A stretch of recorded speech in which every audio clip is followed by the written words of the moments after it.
Welcome to Guests for Change. My name is Michaela, and I'm Head of Sustainability for the Guest List. Today our guest is Karla Magruder, founder of Accelerating Circularity. This is a new non-profit organization that she founded in 2019, all with the intention to accelerate circularity, specifically within the recycling of textiles. She has been involved in the textile industry for more than 30 years, harnessing her global experiences from fiber to finished garments. Karla previously founded Fabricology, a textile consulting company 18 years ago. We are very grateful for your time and are humbled and excited to learn more about the perspective of circularity. Do you think there are any specific roles within the fashion industry that we need more people to be involved in? You know, I really like that question because it has to make you think, right? Because everybody's, looking for a job and, maybe they have a passion in a particular area. But I can remember this made a really big impression on me. And it was a really long time ago. I had gone to an event at the Fashion Institute of Technology, which is actually my alma mater. And there was someone there that said that the industry was going to need a lot of chemists. And at the time I was like, wow, really? What are they going to do? And I think now we all know what the chemists are going to do, right? We need to know what's in the dye stuffs, what's in the materials, what's in polyester, what's in the finishing chemicals, the stews of things that we make, right? That are applied to textiles, what's really in that. And I would say that along those same lines, we still need a lot of chemists because I think that, people who go into chemistry don't necessarily think, oh, chemistry, I'll go into the textile business, right? They go into other businesses. So, but at the same time, we could take that concept and say that we also need people who have engineering degrees.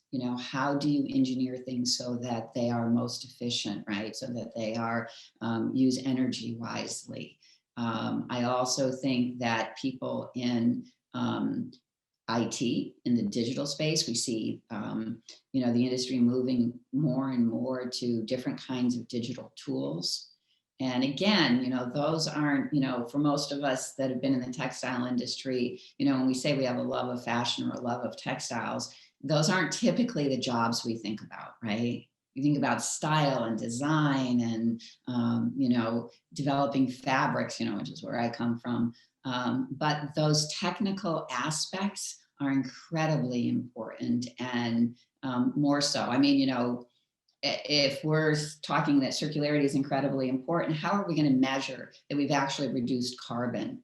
That's a really complicated project. Somebody needs the technical skills to be able to do that. And even the economics behind these things. How are we going to share the economics so that they do become more equitable? How is it possible for exactly both industries and of consumers to become the change makers within themselves? That's not my favorite question, because I think that the real power behind change is really with the industry. They're the ones deciding what to make. They're the ones deciding where to make it. They're the ones that are what to make, how to make, where it's made, what its costs are. We've all heard the fact that, the cost of apparel has gone down over the past 10 or 15 years, right? And, so they have the power to say, I am going to make responsible product. I'm going to specify responsible product. I'm going to pay for it. I'm going to make sure that the people that are making these garments are treated fairly and equitably. And so I think that they have certainly the most power in this situation. I think the supply chain is working very hard because those are the people that are really dealing with things. They see what's going on, right? They understand if the environment is being put upon too heavily. They see in their factories if people are required to work in ways that aren't healthy. So they're doing that work.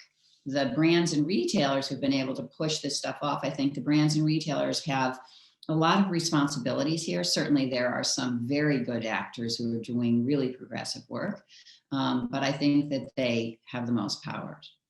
When it comes to consumers, certainly they can also, there are things for them to do, but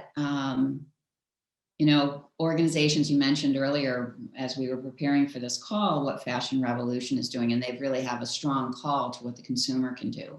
And I think that they're making progress, and very good progress. So, they're telling the consumers, how to reuse, what to do with their garments, not to overbuy, to be careful of where you're buying from. So those are all really important things.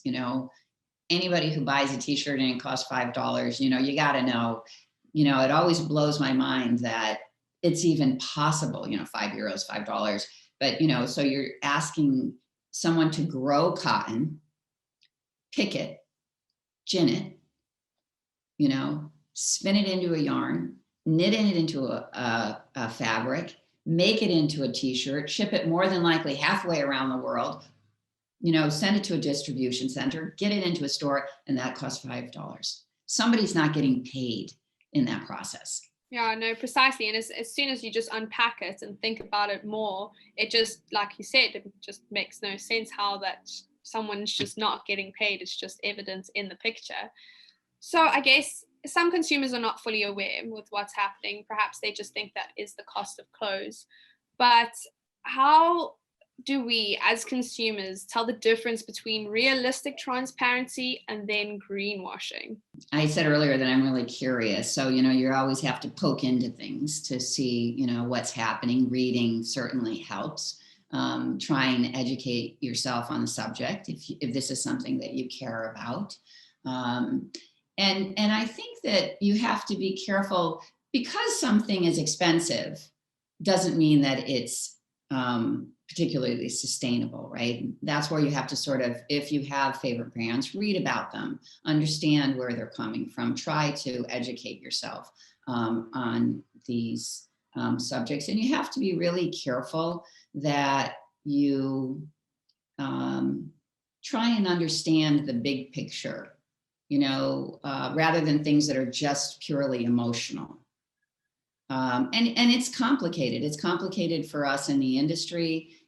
So for the consumers, it's particularly hard. So I think, like I said, read about companies that you care about, that you want to buy from, try and understand those things. Look for certifications. There are some consumer-facing certifications that might provide you. Hopefully those are used properly. I mean, if companies really want to cheat, they can cheat at a number of things. But I think that for the most part, a good certification can be a valid way of understanding what's real. And I think sometimes you just have to go with your gut. And I know a lot of people would say, oh my God, that's terrible. But if I, as a textile industry professional, have a hard time keeping up with everything and knowing how everything's going to go, I think it's, even harder for that consumer to really understand the reality of what's greenwashing and what's not. And that's why I think it's so important for industry to be the primary driver on making more sustainable products. And then also too, I'm a very big advocate of policy from a governmental perspective. So is there any way that we can elicit change within the industry to motivate companies to become more circular in their approaches? So I think, as I just mentioned earlier, I think policy is really important. So I think that you need to advocate for good policy from your government, and to support, if the government has an EPR scheme, or it has a textile take back program, to use those things, right? I think that those are really great opportunities. And if you're really an advocate, write to those companies that you care to, and don't buy from those that you suspect are not good companies, right? I think those are ways that consumers can choose to do something better. You know, Fashion Revolution, watch what they're doing. I mean, you know,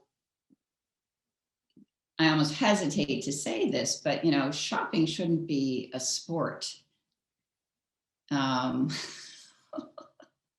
but, you know, if you're really concerned about the environment, you know, I think that there's those who want to believe that, okay, you know, you can continue to, you know, wear tons and tons of clothing and buy it. And, you know, then if it's circular, we're all set. And that's not the case. You know, you really have to be able to say, hey, you know, there's a limit to how much clothes that we need.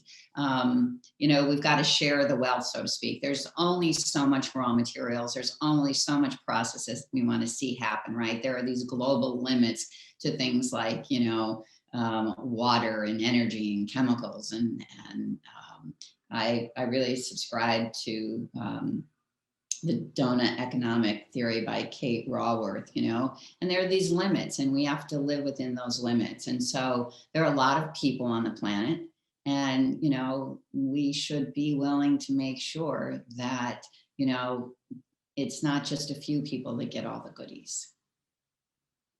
Can't be greedy.